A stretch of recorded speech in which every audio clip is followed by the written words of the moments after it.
When the king of Asante was torn from his throne and sent into exile, the very soul of the nation was at stake. But in the face of colonial might, a hero would rise, not a king but a queen mother, a warrior who refused to let an empire die. This is the story of Prempeh I's exile and Yaa Asantewa's last great stand, a fight for the Golden Stool, for their people's dignity, and for the heart of Asante. Let's set the scene. It's the late 19th century, and a young determined leader named Prempeh I has just ascended to the Golden Stool, the ultimate symbol of Asante power and unity. He's a modernizer, a unifier, and a staunch defender of his nation's sovereignty. But his reign begins under the long shadow of the British Empire, which is rapidly expanding its influence across the Gold Coast. The British see the powerful, independent Asante kingdom as an obstacle, a piece on the chessboard that refuses to be played. They send diplomats, they make demands, they exert pressure. Prempeh I, however, stands firm. He famously tells them, "The suggestion that Asante in its present state should come and enjoy the protection of Her Majesty the Queen and Empress of India is a matter of very serious consideration." In other words, thanks, but no thanks. This wasn't just a political refusal, it was a cultural declaration of independence. But for the British, this defiance was intolerable. In 1896, their patience ran out. A British military force marched into the Asante capital, Kumasi. There was no battle. It was a show of overwhelming force designed to humiliate. King Prempeh I, the Queen Mother, his father, and other key chiefs were arrested, not as prisoners of war, but as political detainees. They were shackled and marched away from their home, their people, and their sacred duty. This wasn't just an arrest. It was a calculated blow to the heart of the Asante kingdom, a move designed to shatter their spirit. The king was exiled, sent thousands of miles away across the ocean. The foundations of the Asante world had been shaken to their core. For King Prempeh I and his court, the journey into exile was a descent into an unknown world. They were shipped first to Sierra Leone, then eventually to the Seychelles, a remote group of islands in the vast Indian Ocean.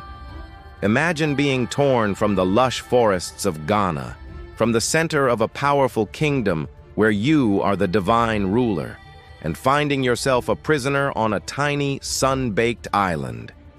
It was a life of confinement, cut off from the source of their power and identity, their land and their people. But their absence wasn't silence. Back in Asante, the king's empty throne became a powerful, agonizing symbol of the nation's subjugation. The British installed a permanent administrator in Kumasi and began dismantling the traditional structures of Asante governance.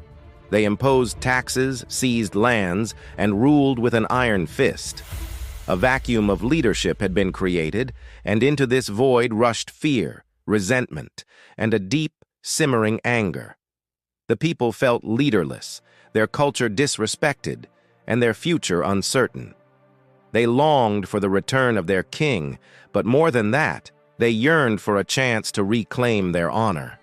The stage was being set for a final desperate act of defiance. The soul of Asante was wounded, but it was not yet broken.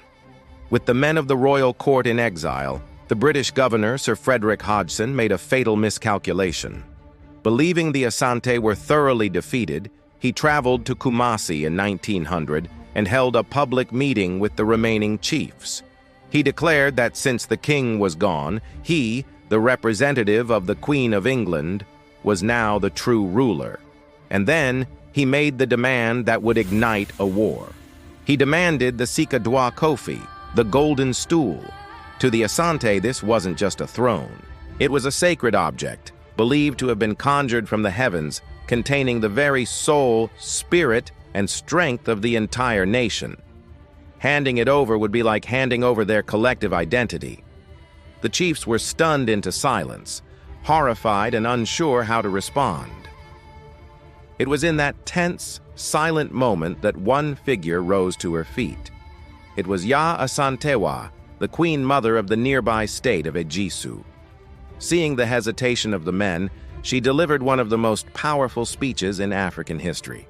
"Is it true," she challenged them, "that the bravery of Asante is no more? I cannot believe it. If you, the men of Asante, will not go forward, then we will. We, the women, will. I shall call upon my fellow women. We will fight the white men. We will fight till the last of us falls." Her words were like lightning. Shame and pride surged through the council. That day, a war was born. Yaa Asantewaa was named commander-in-chief of the Asante army. Thousands of warriors rallied to her call. Thus began the War of the Golden Stool. She orchestrated a brilliant military campaign, laying siege to the British fort in Kumasi for months, cutting telegraph wires and blocking supply routes. Yaa Asantewaa, a woman in her 60s, had become the leader of an empire's last stand. For several months, Yaa Asantewaa's forces held the mighty British Empire at bay. The siege of the fort in Kumasi was so effective that the British inside were facing starvation. They were completely isolated, a tiny island of colonial power surrounded by a sea of determined Asante warriors. Yaa Asantewaa's leadership was masterful, coordinating attacks and inspiring her people with incredible courage. They fought not just with guns, but with a profound belief that they were protecting the very soul of their nation. However, the British Empire was not an enemy to be underestimated. Alarmed by the rebellion, they diverted massive resources to the Gold Coast, sending in thousands of heavily armed reinforcement troops from other parts of their colonial network. Equipped with superior weaponry like Maxim machine guns, they launched a relentless campaign to break the siege and crush the uprising. The fighting was brutal and bloody. The Asante warriors fought with incredible bravery in the dense forests they knew so well, but they were ultimately outmatched by the sheer firepower and numbers of the British-led force. Slowly, painstakingly, the British columns pushed their way toward Kumasi. In 1901, the inevitable happened. Yaa Asantewaa and her key military advisors were captured. Like Prempeh I before them, they too were sent into the bitter loneliness of exile in the Seychelles.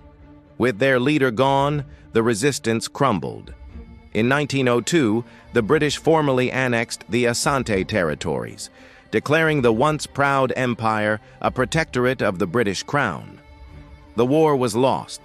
The era of a fully independent, sovereign Asante nation had come to an end. But you can't kill a culture. You can't exile a memory. Though the Asante lost the war and their political independence, their spirit of resistance fundamentally reshaped their identity for the century to come. The Golden Stool, the very object the war was fought over, was never captured. The Asante people had successfully hidden it from the British, keeping the soul of their nation safe and untouched. It remained a potent symbol of their enduring spirit. Yaa Asantewaa became a legend, an icon of courage and defiance not just for the Asante, but for all of Ghana and indeed, all of Africa. Her name became synonymous with fighting against injustice. And what of the exiled king? After nearly 3 decades in 1924, a much older Prempeh I was finally allowed to return from the Seychelles. His homecoming was not as a king of an empire, but as a private citizen. Yet, the people welcomed him with an outpouring of joy and emotion. He was a living symbol of their resilience, the man who had endured exile for his people. His return marked a new beginning. While the Asante were now under British rule, their cultural identity was stronger than ever.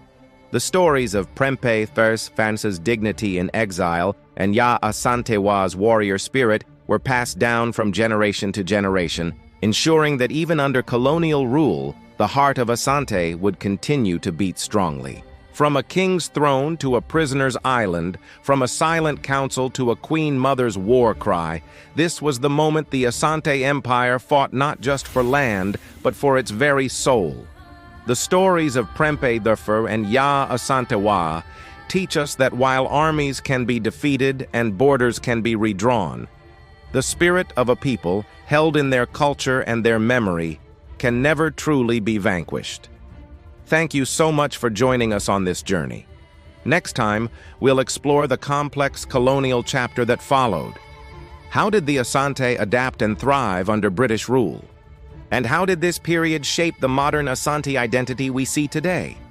You won't want to miss it. Please like, share, and subscribe to continue exploring this incredible history with us.